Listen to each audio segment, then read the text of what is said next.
preach. Oh, kaya isa din siyang theologian, di ba? Kanina theologian siya. Nagpipreach siya ng Word of God doon mismo sa hallway ng University ng Oxford. Kaya tinawag din siya the Gospel Doctor. At ang pinakamalaking contribution po ni John Wycliffe sa atin lahat sa Christianuhan ay yan. He is the first man to translate the Bible in the English language. Okay? Kaya nakakabasa po tayo ng Biblia. No? Siguro kung nasa Asian language pa ang Biblia, hindi nag-progress ang masyado, di ba? Dahil sa labor ni John Wycliffe at ang kanyang mga kasamahan, na-translate po ang first edition ng English Bible. Okay.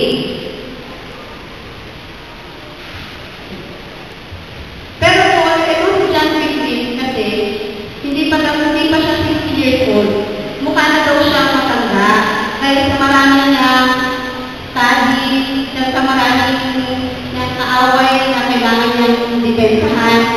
Kaya it took a great toll on his body. Kaya nagkaroon siya ng dangerous illness.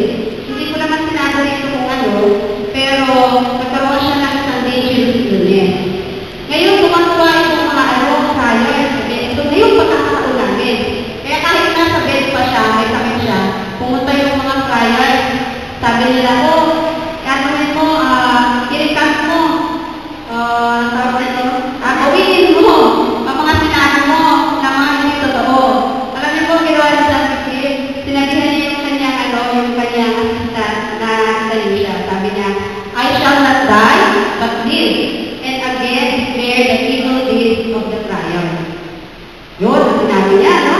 So, umalis na lang yung mga kaya. Kasi hindi naman siya magre-rekat ang kanyang mga sinabi niya. No?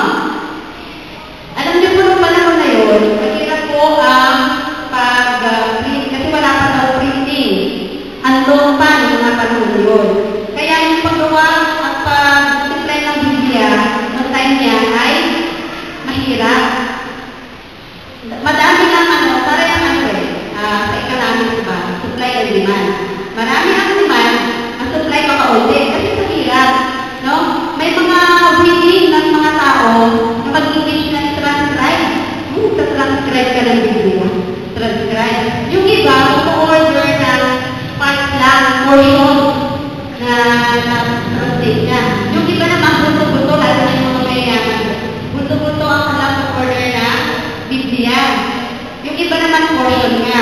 Yung iba naman, several families united to purchase na copy. Ganun po. So, hindi na tagal na panahon, ang Biblia na translated na sa English ay nasa mga kahanan ng mga tao. And, parang nearly half of the people of England ay in-embrace nila yung truth na in-share ni John Wycliffe. Nearly half of the people of England. At isa pa nito, yung convert nila, yung isa sa convert nila ay wife of the king.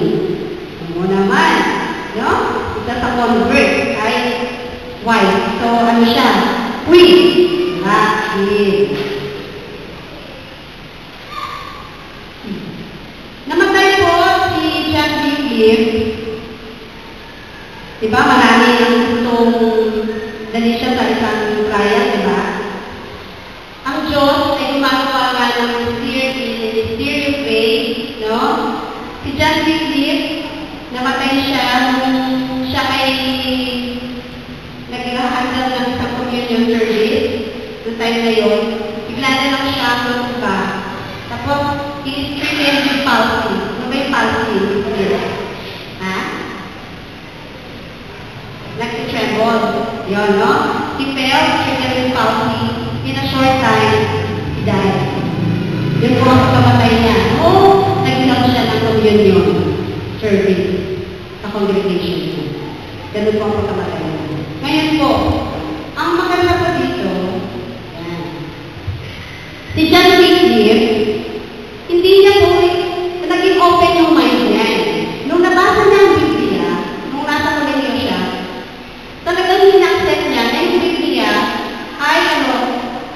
the inspired revelation of God's will, a sufficient rule of faith and practice. Diba? In-educate siya regarding sa Church of Rome, tungkol sa divine and infallible authority ng church na yun. Pero nung yung the Holy Spirit opened his mind sa teaching ng Biblia, hindi naging sarado ang kanyang isip. No? Talagang nagkakas ang kanyang isip sa katotohanan ng kanyang naranasan. Kaya natutuwa nga ako dun sa mga yung sa mga followers natin. Kasi ibig sabihin niyan, hindi nung kayo ay inaralan, hindi naging close yung mind nyo. Diba? Ang kapatid, napapabinyagan natin dyan, yung mga binata. Hindi naging close ang mind nyo sa aral na ibigay sa inyo ng mga magulang. Nag-open up kayo, katulad ng John Baptist, at in-accept nyo yung truth. No?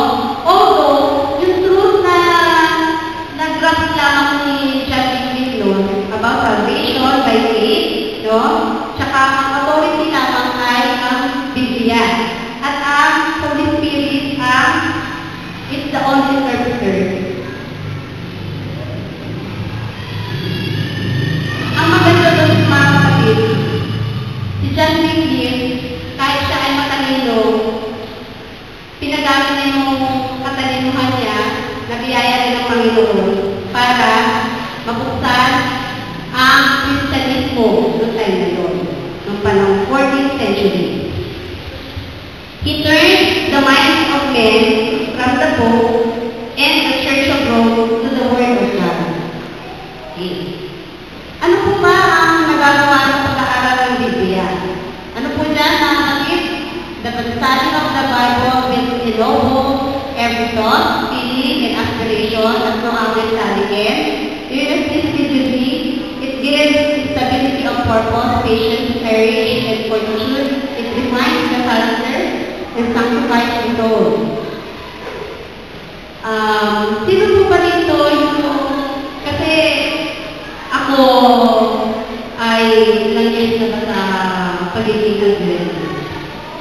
Nabinyagan ako 7 years old, 40. So, ano na ako ngayon, 33 years na ako sa faith. Pero yung, masasabi ko lang, yung conversion ko talaga, kasi dati hindi naman ako talaga yung palabasan lang ng Bible eh. Yung parang naging conversion ko lang na talaga magbasa ng Biblia. Parang, kung hindi last year or 2 years ago, kung hindi last year, parang 2 years ago. Talagang doon na-open yung mind ko na yung naging interesado ko, nabasahin talaga yung Bible. Kaya yung Biblia ko, meron niyang mga check-check. Dati nga, nilalagay ko pa yan ng time. Kaya lang magbasa, the date and the time. Pero hindi ko na nagawa. Sa atin po, mga kapatid, bilang ang Seventh-day Adventist Christian. Kapag may panahon pa po, mga kapatid, ay talagang it must be research in scripture. No? Sabi ko nga pag nakakalimutan ako ng mga sermon, sabi ko napakakunting pala ng alam ko. Diba? Hindi ba kayo na parang nakakaingit? Bakit sila? Dami-dami ka na. Bakit ako? Ang tagal-tagal ko na sabihin, bakit ako kunti lang ang alam ko? Diba? Kahit nasabihin mong nahihingit ako, no? At least yun ang naging way ko para maging interesado talaga ako sa pagbabasa ng Biblia. No? Kaya nga maraming advantages na makukuha kung tayo ay magbasa ng Biblia. No? Mga kapatid, an earnest, regular study of the Scriptures, bringing the mind of the student in direct contact with the infinite mind will give to the world men a stronger and more active intellect, as well as observe principles that has ever resulted from the ages training that human philosophy. Ano po ba, kayo mga kapatid, kayo, ano bang study, branch of study na sa palagay nyo ay makakapagbigay parang maganda na bibigay ng pag-aaral ng Biblia? Ano kaya ang branch of study na ino-offer kayo ng mga university ang pwede pang makabigay niya? Brother pa, sa palagay mo, meron kaya na mag-surpass, mag-lakot? Hindi, kahit sabihin natin na surpass eh. Kahit na kumantay man lang, Brother June, Meron ka bang nalalaman? No? Wala, no, mga kapatid? Bible lamang, ang pag-aaral lamang ng Biblia ang pwede makapagbigay sa atin ng mga ganito, mga kapatid.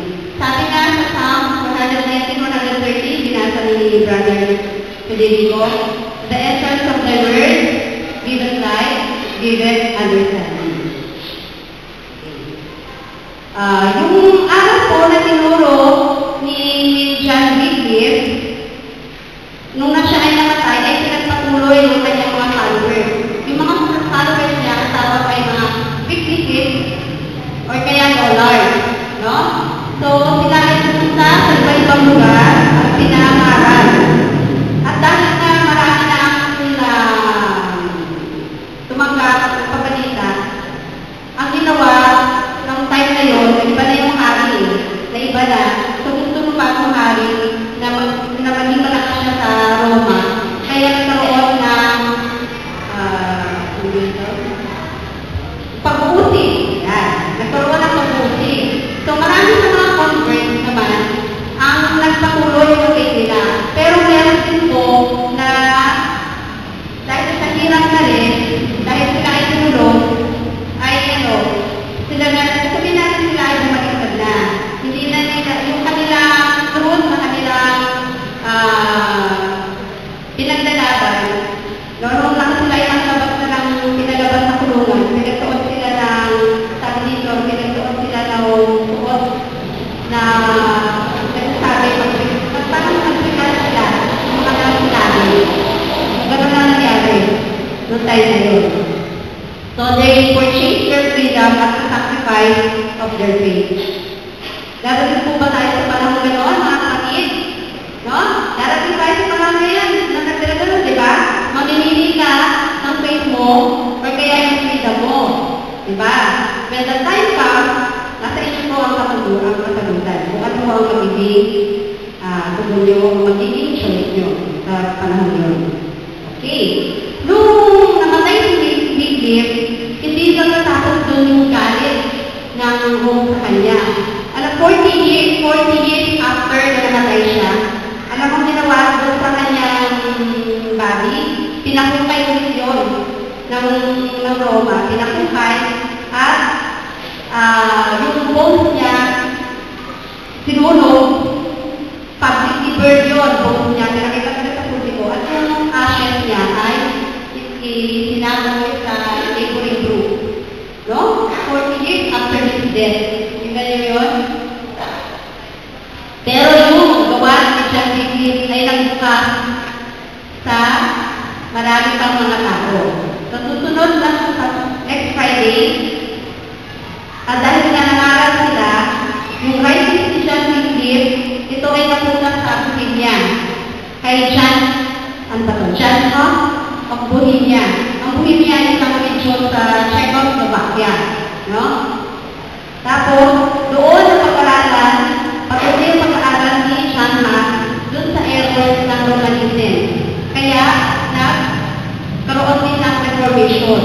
Pinagpatuloy ng pagkamatay ni John Wycliffe, ang nagpatuloy ng Reformation ay si John Huss at saka si Jerome. Yan po ang aking magiging topic sa next Friday.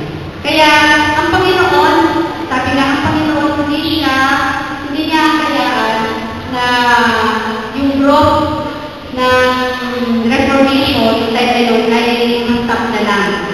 Namatay man ang isang tao, merong huling babangon.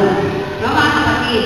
Ngayon po, tayo ay nakatanggap din nung katotohanan na galing sa Biblia.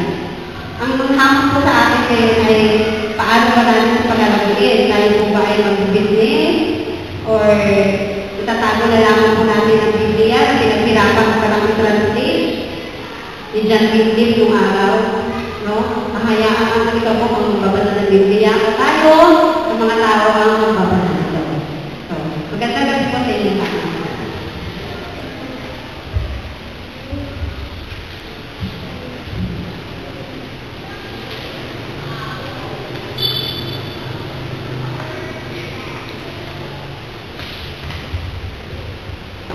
Para gusto pagtugon sa natin, ating pong awitin at stand up for Jesus. 431. Yung number 431. Kaya po na po kayo.